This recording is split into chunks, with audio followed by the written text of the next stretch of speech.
సక్రమమా మాజీ CS Somesh lands పై చర్చ.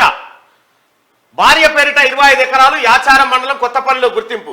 ఇంకెన్ని ఉన్నాయోనని అనుమానాలు, దర్యాప్తు చేయించాలని ధరణి భూ సమస్యల వేదిక డిమాండ్ చేస్తా ఉంది. మాజీ సీఎస్ సోమేష్ కుమార్ ల్యాండ్స్ పైన చర్చ జరుగుతా ఉంది.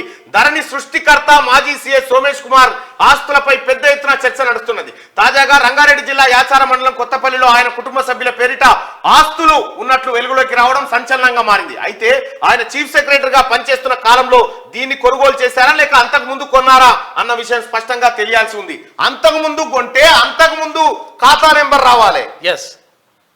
అంతకుముందు కొంటే అంతకుముందు ఖాతా నెంబర్ రావాలి. కానీ గోల్మాల్ చేసిండు సిఎస్ సోమేష్ కుమార్. ముఖం చూస్తే తెలుస్తుంది.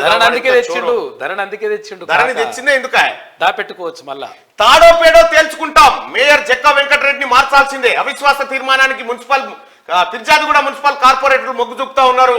ఇక్కడ ఫిర్జాదిగూడ మున్సిపల్ కార్పొరేషన్ అలజడి సురువైంది. జక్కా వెంకటరెడ్డి మొత్తం తెలంగాణ రాష్ట్రంలోనే ఉన్న మేయర్లందరిలో అత్యంత అవినీతి పరుడుగా ముద్రపడ్డాడు.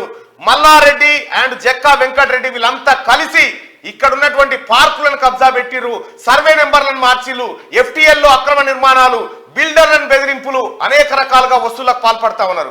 జక్కా వెంకటరెడ్డితో పాటు మరి ఒక 3-4 కౌన్సిలర్లు అత్యంత అవినీతికి పాల్పడ్డ కౌన్సిలర్గా ఇక్కడ రాష్ట్ర ప్రభుత్వం వారిపైన నిఘా పెట్టింది. ఏ క్షణంలోనైనా వీళ్ళ అక్రమాలు బయటికి తీసి వీళ్ళని ప్రజాక్షేత్రంలో బోన్లో నిలబెట్టే పరిస్థితులు కనిపిస్తా ఉన్నాయి. జక్కా వెంకటరెడ్డి ఒక్కటి కాదు, 2 కాదు, అనేకమైనటువంటి అక్రమాలు, వేల కోట్ల రూపాయల విలువైన భూములను కొల్లగొట్టిండు. అక్కడ ఉన్నటువంటి వీరముష్టి కాలనీ ఏదైతే ఉందో కాలనీ కబ్జా పెట్టి కొట్టేసిండు జక్కా వెంకటరెడ్డి. ఇట్లా అనేక రకాలుగా ఫిర్జాదిగూడ మున్సిపాలిటీకి సంబంధించినటువంటి ప్రజలు జక్కా వెంకటరెడ్డిని చూస్తే జడ్చుకునే పరిస్థితి వచ్చింది. భూములు భయపడతా ఉన్నాయని చూస్తా ఉంటే ఎట్టి పరిస్థితిలో ఇతని పీడ పోవాలి అని చెప్పి ప్రజలంతా కోరుకుంటా ఉన్నారు. ఇక్కడ జక్కా వెంకటరెడ్డి ఆయన అనుచరుల ఆగడాలు రోజు రోజుకు విపరీతమైతా ఉన్నాయి.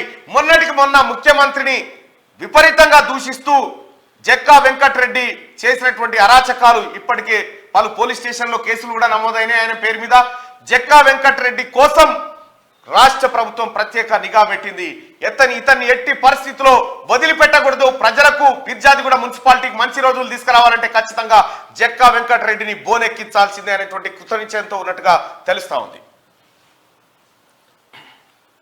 ఆయనతో పాటు ఇంకొక 2-3 కార్పొరేటర్ల పైన కూడా నిఘా పెట్టింది. నిన్న వివరాలు కూడా సేకరించింది రాష్ట్ర ప్రభుత్వం.